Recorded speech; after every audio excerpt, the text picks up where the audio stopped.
خلیق حق خلیق یا خلیق حق خلیق یا خلیق نحمدہ ونصلی علی رسولہ الکریم۔ سب تعریفیں اللہ کے لیے ہیں جو سارے جہانوں کا خالق ہے، مالک ہے، پالنے والا ہے، اور کروڑوں اربوں درود پاک حضور نبی کریم صلی اللہ علیہ وآلہ وسلم جن کے بغیر بخشش نہیں ناممکن ہے، بے شک ان کی شفاعت ہی امت اسلامیہ کی بخشش کا سبب بنے گی۔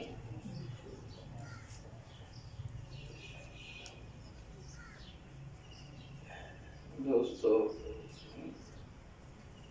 نبی کریم صلی اللہ علیہ وسلم کی حدیث پاک ہے،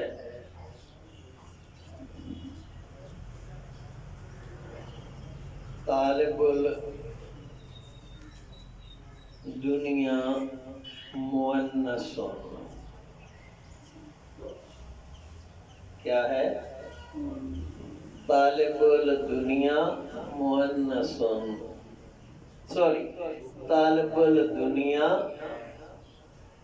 مخنث، دنیا کے چاہنے والے خسرے ہیں، دنیا کے چاہنے والے مخنث ہیں، خسرے ہیں۔ طالب العقبہ مؤنث، عقبہ کے جانے والے عورتیں ہیں، اور طالب مولا مذکر اللہ کے جانے والے مرد ہیں۔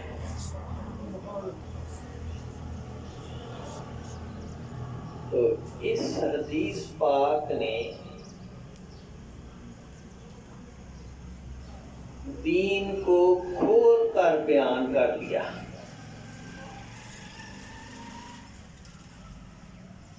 رسول پاک صلی اللہ علیہ وسلم نے اس حدیث پاک کے ذریعے بتا دیا کہ کل دائرہ دین جو ہے وہ کیا ہے۔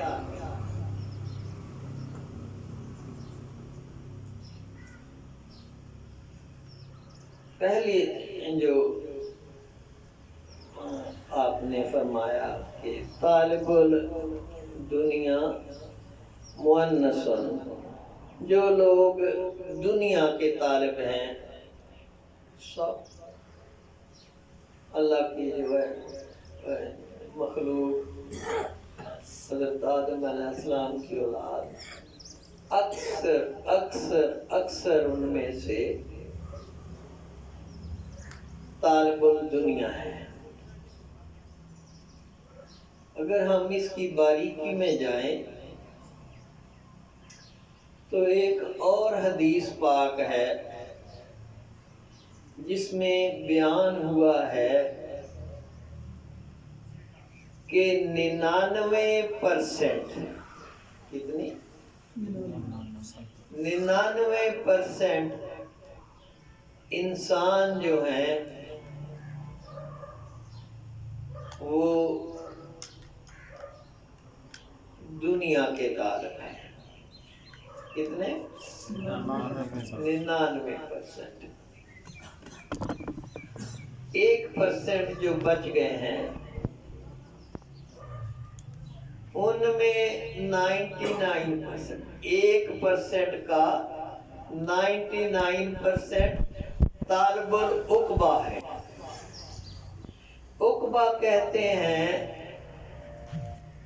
آخرت کو، عقبہ کہتے ہیں جنت کو، عقبہ کہتے ہیں بعد از موت کی جو دنیا ہے وہ عقبہ ہے۔ تو 1%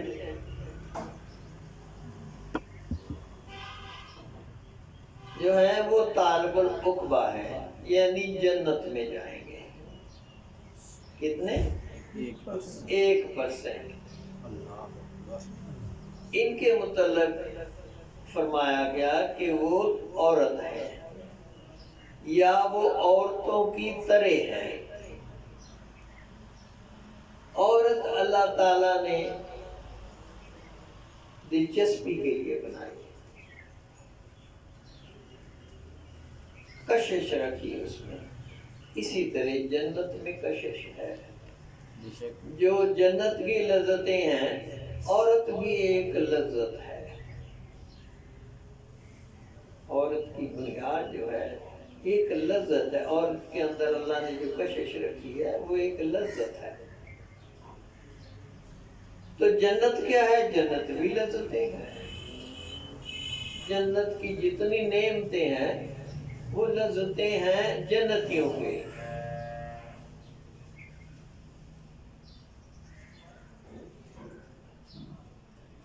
تیسری بات آپ نے جو فرمائی کہ طالب المولا مذکرن، تو عورت کے مقابلے میں مرد کا درجہ بلند ہے۔ تو فرمایا کہ طالب المولا مذکرن، یعنی اللہ کے چاہنے والے جو ہیں وہ ہیں مرد کامل، وہ ہیں مرد صحیح۔ دوستو، جب اللہ نے، اب یہاں سے ہم لوٹیں گے مزید اس کی تفسیر کی طرف کہ طالب المولا جو ہے وہ مذکر ہے۔ یہاں سے اب ہم لوٹیں گے اس کی تفسیر کی طرف۔ تفسیر اس کی یہ ہے کہ اللہ پاک نے جب روحیں بنائیں تو ساری روحوں سے پوچھا کہ کیا میں تمہارا رب نہیں ہوں؟ سب نے کہا کہ قالوا بلا، کہ ہاں باری تعالیٰ تو ہم سب کا جو ہے وہ رب ہے، اللہ ہے۔ تو فرمایا، تو اللہ نے کیا کیا کہ اب ثابت کرنا ہے نہیں، اب ثابت کرنا ہے۔ جب روح نے یہ کہا کہ تو ہمارا اللہ ہے، تو ہمارا رب ہے، تو روح اللہ نے چاہا کہ اب روحوں کو آزمایا جائے۔ تو آزمائش کے لیے اللہ پاک نے 99، بلکہ کہنا چاہیے کہ دنیا تخلیق کی۔ اللہ نے آزمائش کے لیے دنیا کو تخلیق کیا، دنیا کو پھر بنایا، سنوارا، سجایا، سجا کے روحوں کے سامنے پیش کر دیا۔ اب یہ ہماری دنیا کتنی دلچسپ ہے، کتنی قابل کشش ہے، کتنی اس میں کہنا چاہیے کہ محبت ہے، یہ آپ کے سب کے سامنے ہے۔ آپ دیکھتے نہیں کہ ہر انسان دنیا کے پیچھے بھاگ رہا ہے، بھاگ رہا ہے، بھاگ رہا ہے، ایسا ہے کہ نہیں؟ کیوں بھاگ رہا ہے؟ اس میں اللہ نے کشش رکھی تھی۔ اس وقت وہی روحیں یہاں آ کے دنیا سامنے اللہ نے جو ہے وہ ان کو دے دی ہے، اب اس کے پیچھے بھاگ رہی ہیں روحیں، اور کسی چیز کی پرواہ نہیں کرتی۔ تو یہ روحیں 99% جو اس وقت کی روحیں، اس وقت کی ارواح جو دنیا کے پیچھے بھاگی تھی، وہ یہاں بھی بھاگ رہی ہیں۔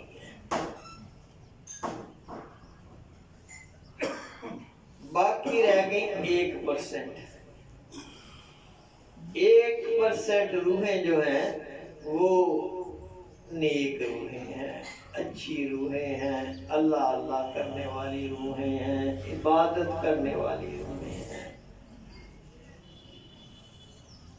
جو دنیا کے پیچھے بھاگ رہی ہیں ان کا تو کڑا حساب ہوگا، اور اس کڑے حساب سے کون پاس ہوگا اللہ ہی جانتا ہے۔ ہماری دعا ہے، ہماری خواہش ہے کہ اللہ سب کو پاس کر دے، سب کو پار کر دے، آمین لیکن گزرنا ضرور ہوگا۔ تو 1% روحیں جو ہیں وہ ترازو میں کامیاب ہو جائیں گی۔ 1% روحیں جو ہیں وہ امتحان میں کامیاب ہو جائیں گی، اللہ ان کو جنت میں بھیج دے گا۔ سبحان اللہ، کیا بات، اللہ ان کو جنت میں بھیج دے گا۔ اب جو 0.1% روحیں ہیں وہ بچیں گی۔ یہ کون سی روحیں ہیں؟ یہ وہی روحیں ہیں جن کے متعلق فرمایا گیا کہ طالب المولا مذکر، یہ وہ روحیں ہیں جو اللہ کی طالب ہوئی، بے شک، جو مولا کی طالب ہوئی، جو اللہ کی طالب ہوئی۔ یہ روحیں سب سے آخر میں بچی ہیں۔ ان روحوں کو اللہ کی ذات نے جب روحیں تخلیق کی تو بھی ان کو جو یہ اس وقت انہوں نے ثابت کر دیا تھا کہ یہ مولا کی طالب ہے۔ تو یوم حشر میں جب اللہ کی ذات پاک سب کچھ نپٹا چکی ہوگی، جنت والے جنت میں چلے جائیں گے اور موجیں کریں گے، دوزخ والے دوزخ میں چلے جائیں گے، تو کچھ روحیں باقی رہ جائیں گی۔ اللہ ذات پاک کریم و رحیم پوچھے گی، فرشتوں کے ذریعے پوچھے گی یا براہ راست پوچھے گی کہ یہ لوگ جو ہیں یہ کہیں بھی نہیں گئے، تو ان سے پوچھو کہ یہ کیا چاہتے ہیں، کہ یہ کیا چاہتے ہیں۔ فرشتے عرض کریں گے کہ یہ ہماری تعالیٰ یہ تجھے چاہتے ہیں۔ اللہ، سبحان اللہ، نعرہ تکبیر، نعرہ رسالت، نعرہ حیدری، نعرہ غوثیہ، یا غوث اعظم، یا غوث اعظم، یا غوث اعظم۔ تو کہ باری تعالیٰ یہ تجھے چاہتے ہیں۔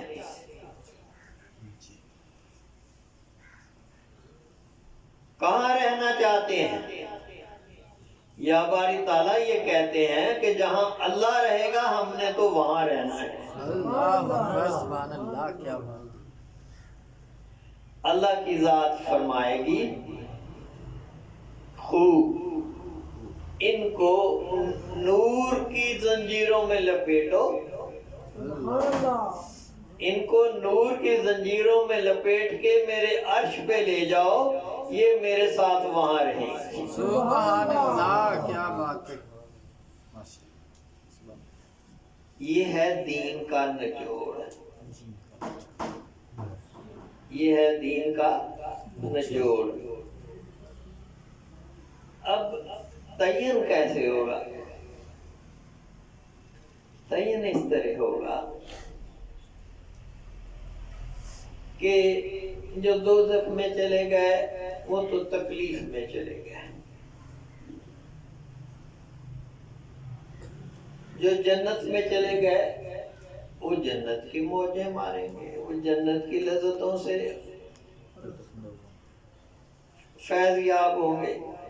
بے شک،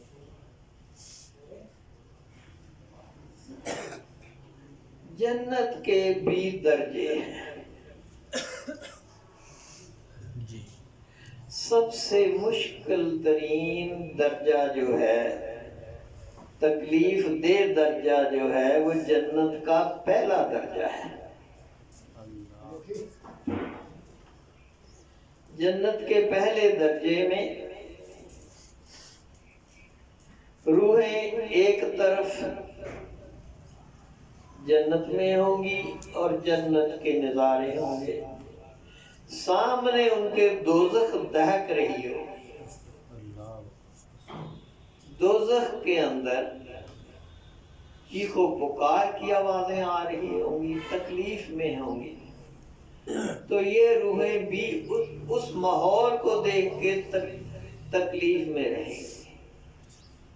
یہ ہے پہلی جنت کے پہلے درجے والوں کا ماحول۔ دوسرے والے آرام میں آ جائیں گے، تیسرے، چوتھے، پانچویں جو ہے نا جی تعین ہوتا جائے گا سہولتوں کے لحاظ سے۔ سب سے آخری جنت جو ہے وہ جنت الفردوس ہے۔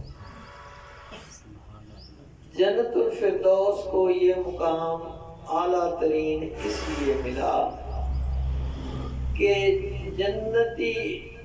جنت الفردوس کے باسی جو ہیں ان کو کبھی کبھی اللہ ذات پاک کے نور کی زیارت ہوگی، اللہ پاک کی زیارت ہوگی، سبحان اللہ کیا وہ زیارت سے فیض یاب ہوں گے اور مست ہو جائیں گے۔ اللہ مستی میں بیان کیا جاتا ہے کہ وہ صدیوں پڑے رہیں گے، پھر ان کو ہوش آئے گا، پھر وہ جنت کے جو ہیں وہ نظاروں کو دیکھیں گے، پھر ذات پاک کی تجلی، ذات پاک کا جلوہ پھر ظہور ہوگا، پھر وہ صدیوں کے لیے لذتوں میں، اور جو اس کی کہنا چاہیے کہ ذات پاک کے دیدار کی لذتوں میں، ذات پاک کے جو ہے وہ ذات پاک کے پہلے میں نے جو بیان کیا تھا نا جی، ذات پاک کے میں وہ مست ہو جائیں گے ذات پاک کے نور میں۔ تو دوستو، سب سے بڑی لذت، سب سے بڑی دولت، سب سے بڑا درجہ، سب سے بڑی عظمت، سب سے بڑی نعمت اللہ پاک کا دیدار ہے۔ سبحان اللہ بے شک۔ اور یہ دیدار کن کو حاصل ہوتا ہے؟ فقیروں کو حاصل ہوتا ہے، فقراء کو حاصل ہوتا ہے۔ فقیر کون ہوتا ہے؟ فقیر وہ ہوتا ہے جو ولایت کے درجات سے ہوتا ہوا غوثیت تک جاتا ہے۔ اللہ اکبر، سبحان اللہ۔ ولایت کے بہت سارے درجے ہیں، درجہ بہ درجہ ترقی کرتا ہوا وہ وجود، وہ روح جو ولایت سے شروع ہوتی ہے غوثیت تک جاتی ہے۔ غوثیت کے بعد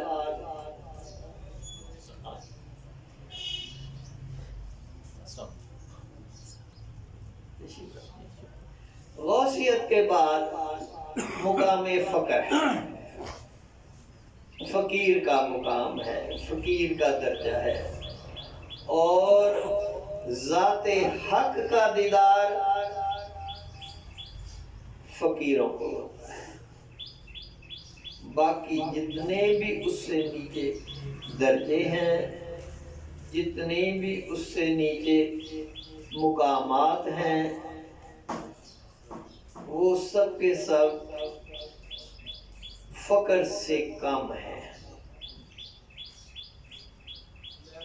تو دوستو، کچھ نئی نیت تو کر لینی چاہیے نا، جی سمجھ آئی؟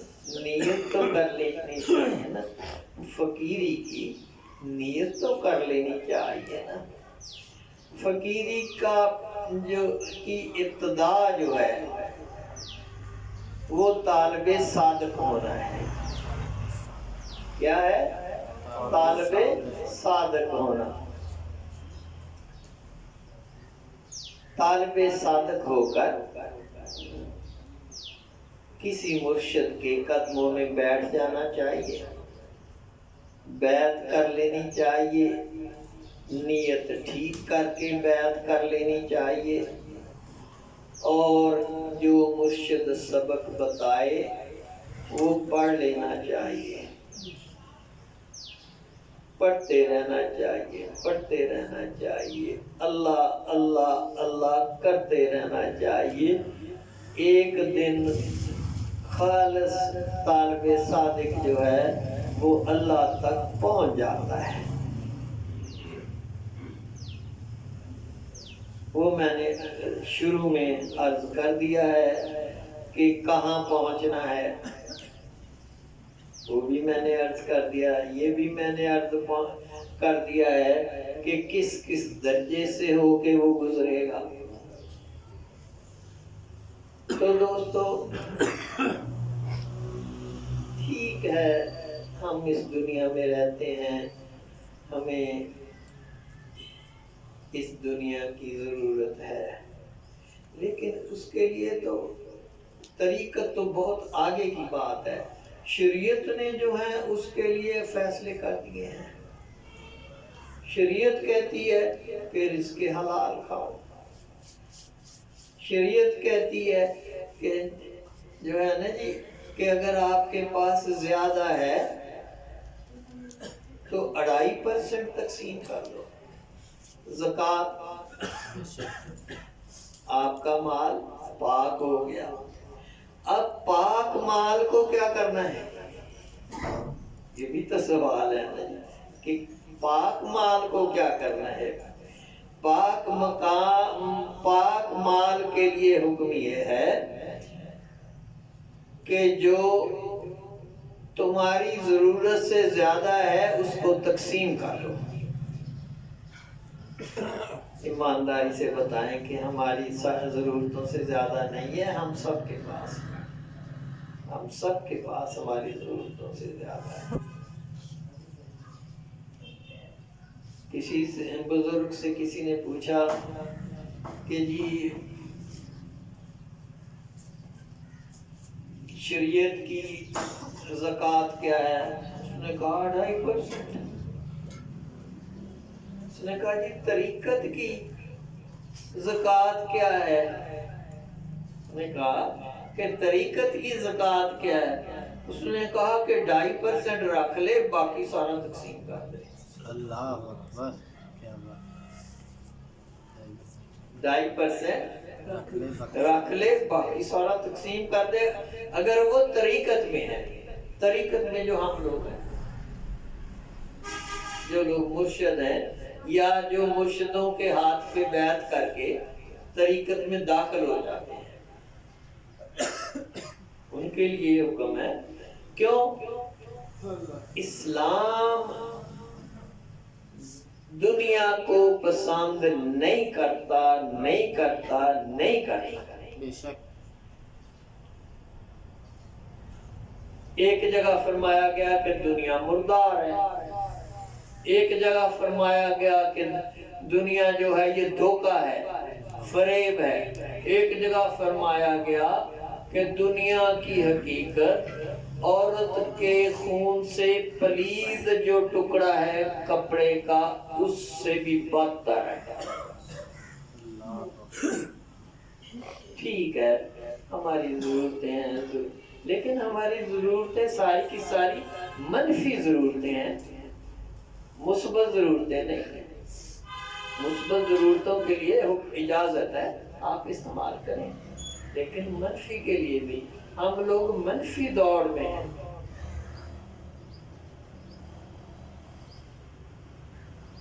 تو دوستو، جیسا میں نے شروع میں عرض کیا کہ ضرورت اس عمل کی ہے. پہلے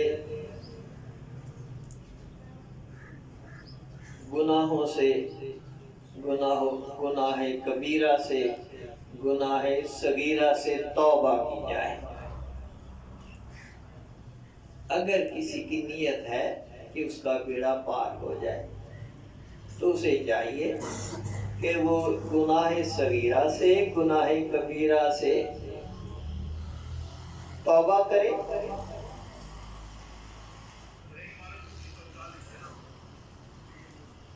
توبہ کر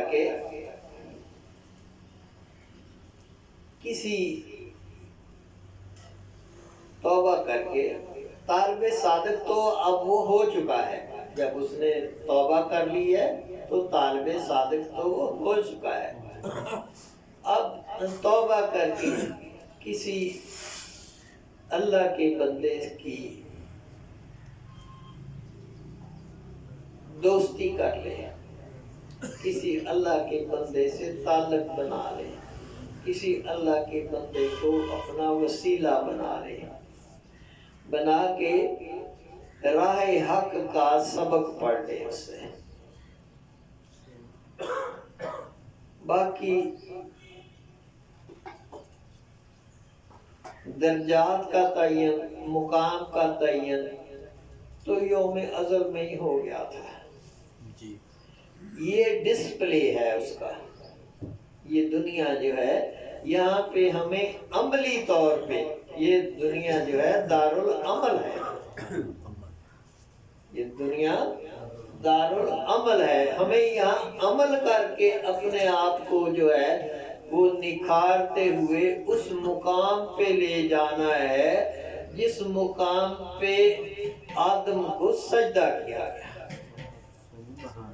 یہ سب لوگ جو بیٹھے ہیں یہ آدم ہیں، یہ آدم کی کثرت ہے۔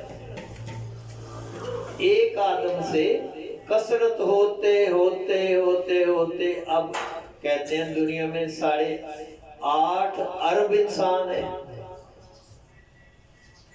کوئی انسان کم نہیں ہے، کوئی انسان گھٹیا نہیں ہے، کوئی انسان برا نہیں ہے،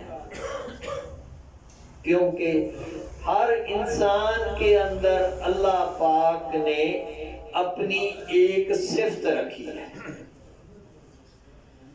یہ میرے لیے کیوں قابل احترام ہے؟ اس لیے قابل احترام ہے کہ ان کے ہر انسان کے اندر، ہر شخص کے اندر اللہ کی کم از کم ایک صفت موجود ہے۔ بے شک، سبحان اللہ، کم از کم ایک صفت۔ اس لیے دوستو ہر انسان قابل احترام ہے، ہر انسان محبت کے قابل ہے، ہر انسان جو ہے وہ قابل قدر ہے۔ تو اور جب سب کے اندر اللہ کی ایک صفت موجود ہے تو یہ قابل احترام ہو گیا نا۔ یہ کثرت ہے، یعنی کثرت ہو کے یہ انسان بن گئے۔ یہ ہیں کون؟ وحدت میں، وحدت میں کون ہے؟ حضرت آدم علیہ السلام ہے۔ سجدہ کس کو ہوا؟ حضرت آدم علیہ السلام کو ہوا۔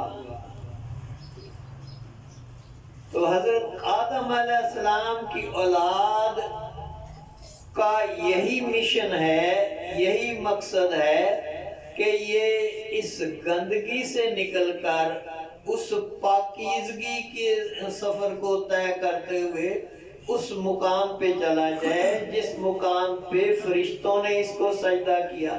سبحان اللہ، کیا بات ہے۔ تو یہ فرشتوں سے اعلیٰ ہو گیا، ہر چیز نے اس کو سجدہ کیا، یہ ہر مخلوق سے اعلیٰ و ارفع ہو گیا۔